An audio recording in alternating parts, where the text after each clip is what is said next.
Before Lagos became Nigeria's economic heartbeat and Africa's megacity, one man laid the foundation. His name, Brigadier General Mobolaji Johnson. As the first military governor of Lagos State, he transformed a young, underdeveloped territory into a modern city in just a few years. From roads and bridges to schools and housing estates, his vision gave Lagos its shape and structure. Johnson, at different points in his life, had close shaves with death in auto accidents, including coups and executions that characterized his era in the military. Beyond the drama of the military era, the retired Army Brigadier General recorded major feats in infrastructural developments as Lagos helmsman, some of which are still visible today. Hi guys, welcome to Afriverse story. On today's episode, we look at the life of Brigadier General Mobolaji Johnson, the man who began the development of Lagos into a megacity. Do stay tuned and enjoy the ride.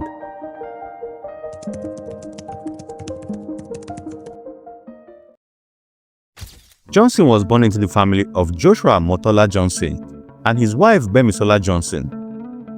Born in February 9, 1936 in Lagos, Johnson had a troubled childhood as he battled diarrhea, which kept him aground for the first 4 years of his life, and which made his mother, Bemisola, his around-the-clock caregiver. As a child, I had a delay in walking on my feet. I could not walk until 4 years old. In fact, that made me a bit backwards in school, he told the Vanguard in an interview. She said I had a bad diarrhea at the stage when I was about clocking 1 year old, and it nearly took my life. They eventually ran into people who advised them to go herbal, but I didn't take the herbal medicine. That was the reason why my mother could not leave to do some other things. Mobolaji Johnson started his education at Reagan Memorial Baptist School, Yaba Methodist School in 1941. He then attended Halsey College, Warri in 1954. In 1955, he moved to Methodist Boys High School, Lagos, the school his father attended, where he finished his secondary school education in 1957. While in Methodist Boys High School, Lagos, Johnson was recognized as an all-round sportsman, becoming the school's athletics captain. As a pupil, Johnson said he would hawk bread for his mother in the morning and groundnut in the afternoon.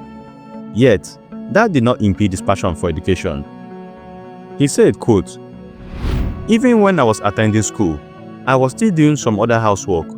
I wasn't a spoiled child because I was hawking for her on the streets of Yaba. She was a baker, so I helped her to sell bread in the morning and in the afternoon because her sister, who was living in the north, sent her groundnuts. I put them in my tray in the afternoon and helped her in selling them." End of quote. According to him, his father Joshua Motola inspired him to join the army. His father hailed from Abeokuta in Ogun State and was a member of the Royal West African Frontier Force during World War II. His grandfather's name is Osholero, but he changed it to Johnson in honor of the priest who converted him to Christianity. At 21, Johnson joined the military and proceeded to the Officer Cadet Training School in Ghana in 1959. He also attended the Mons Officer Cadet School in Addershot and the Royal Military Academy, Sandhurst, the United Kingdom, between 1960 to 1961. He said, quote, "I opted for the army.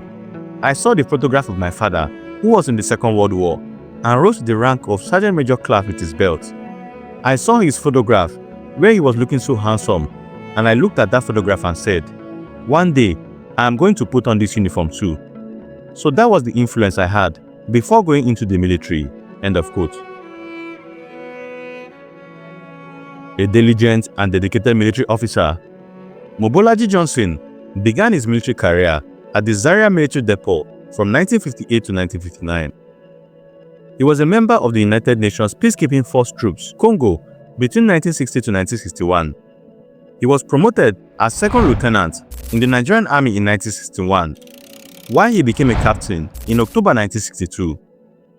His steady progression in the military saw him serve variously as Deputy Commander, Federal Guards, Commander, Federal Guards, Deputy Adjutant, and Quartermaster General Headquarters, 2nd Brigade, Apapa, Lagos, Station Commander, Benin Midwest, Old Bendel State, second in command, 4th Battalion Ibadan, amongst others.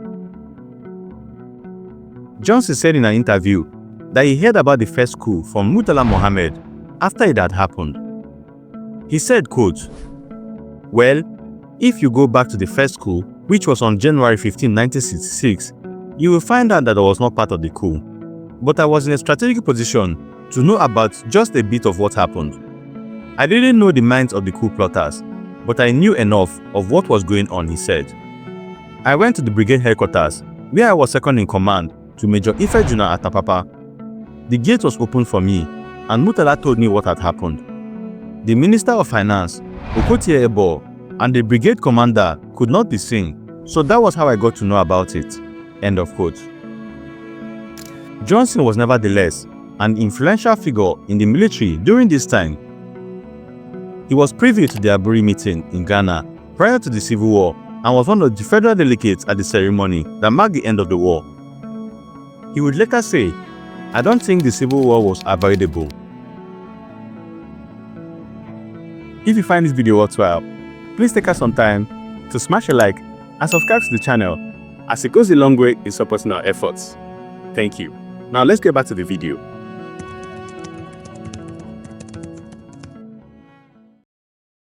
With the likes of Adeniro Ogunsoya, Akin Adeshola, Babs Williams, Johnson Agiri, and Ganiyu Dawodu in his cabinet, the war veteran started building legacy infrastructural projects in the state. The appointment came suddenly upon me as a young man, and I had to take it. I took it as a challenge and faced it squarely, he told the Nigerian Tribune. Lagos State came into existence as a child of circumstance. It was a modest sum of £10,000. That is what I used in starting Lagos State. As the first military governor of Lagos State, he discharged his mandate equitably with remarkable dignity. His indelible record of service remains intact. The center of excellence that Lagos proudly proclaimed today is a product of his vision for Lagos when he conceived several landmark programs and projects of the newly created state. The story of the development of Lagos to the model of a megacity cannot be told without the mention of this unassuming and worthy leader. Some of the impactful projects he executed as governor are still visible and have definitely outlived the man who did them. In the realization that Lagos State is the most populous and leading state in the Federation, Mobolaji Johnson was determined to turn the state into the pride of the nation. The policy thrust of his administration was shaped by his faith in the creative capabilities and unbounded energies of the people, especially the masses. Thus, his early days in office clearly showed him as a man who brought resourcefulness, experience, and dynamism to the task of solving problems that linger and hinder the progress of the people of the state. Johnson was first appointed by Major General Agi Ironsi as the administrator of the former Federal Territory of Lagos in 1966. Ironsi was the head of state and wanted someone from Lagos to handle some of the problems of the Federal Territory. In May 1967, Lagos State was created and Johnson became the first governor of Lagos. The state was composed of the old Federal Territory of Victoria Island, Ikoyi, and Lagos Island, plus the additions of the Ekpe, Badagry, Ikorodu, and Ikeja divisions. He was involved in developing the civil service in Lagos State. Johnson was initially assisted in running the state with the help of some key civil servants such as Administrative Secretary Adeyemi Bello, Legal Secretary Alhaji Agoro, Finance Secretary F.C. Koka, and the Acting Secretary to the Military Government, Housing Rights, and waited until April 1968 before appointing his commissioners. He recorded considerable achievements during his tenure. His regime witnessed an increase in revenue of the state from 36.7 million naira to 99.7 million naira. The increase was largely due to revenue allocation formula that had just been introduced and increased revenue from crude oil, which was partly distributed to the state governments. Under his leadership, the state government generated the larger proportion of its revenue from internally generated revenue (IGR). According to the government then, the IGR was known as sources under the control of the Lagos government. It was the Mobolaji Johnson administration that began the construction of Ikorodu and Mushin General Hospitals. It also modernized the General Hospital Lagos by building the new mortuary block, physical medical department, sewage treatment plant, and installation of a standby generator. The administration also commissioned the nurses' hostel, doctors' flat at Marina, Isolo, and Harvey Road health centers. Also built by the administration was the maternity annex at Onikon Health Center and additional ward at Ibobi Orthopedic Hospital. It equally opened 5 new government colleges in each of the 5 divisions of the state. The Johnson administration also introduced the harmonized teacher salaries and the conditions of service to enhance the status of profession and commenced the implementation of the Universal Primary Education (UPE). The administration equally completed projects under the Lagos Water Supply Phase 1 expansion program and designed the Owo Water Works as an alternative to the Iju Water Works to serve Ojo and environs. Other strides of the administration are construction of the Victoria Island Sewage Scheme for Ikoyi, Lagos Mainland, etc. Introduction of the regulations for motorcyclists to wear crash helmets. Introduction of traffic courts. Establishments of agricultural extension workstations. Constructions and commissioning of government printing press at Ikorodu Road in Ikeja, and so on. His administration was renowned for executing landmark construction work, developing the civil service, and putting in place a blueprint for the state. Some of the roads constructed during his administration, including the Lagos-Badagry Expressway, linking Nigeria with neighboring countries such as Benin, Ghana, and Togo. Ito-Ikin Bridge, linking Ekpe to Ikorodu, and Apapa-Oshodi Expressway. To deal with the housing crisis in Lagos, with landlords expecting tenants owing to the rise in population in the state, Johnson introduced the House Rent Edict and regulated how much landlords could take from tenants. He said, quote, "The landlords were Shylocks. They were exploiting the expansion in population by demanding high rents for accommodation. The landlords were charging very exorbitant rents on their properties. So we sat down and formed a committee that looked into categories of houses and accommodation as well as locations. Of course, for obvious reasons, we cannot compare a room in Ajegunle to say a house in Victoria Island or Ikoyi. So we came up with an edict stipulating categories of houses and what landlords would take as rent on their buildings." End of quote.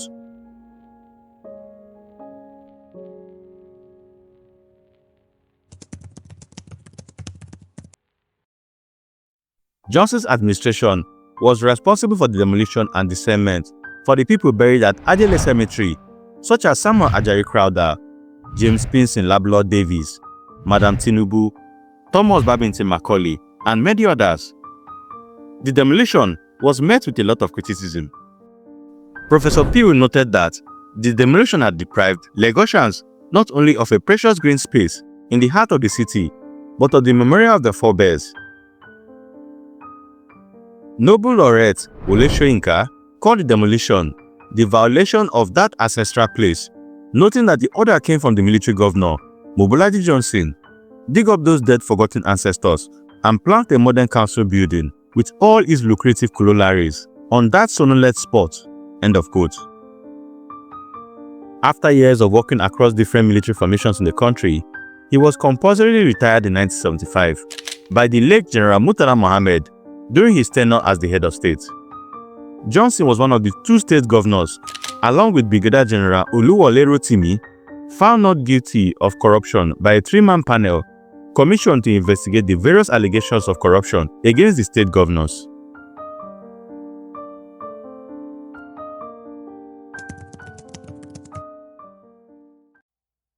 After his retirement from the army, Johnson became a director with Julius Berger, and later, he was appointed as chairman of the construction firm from 1996 to 2009.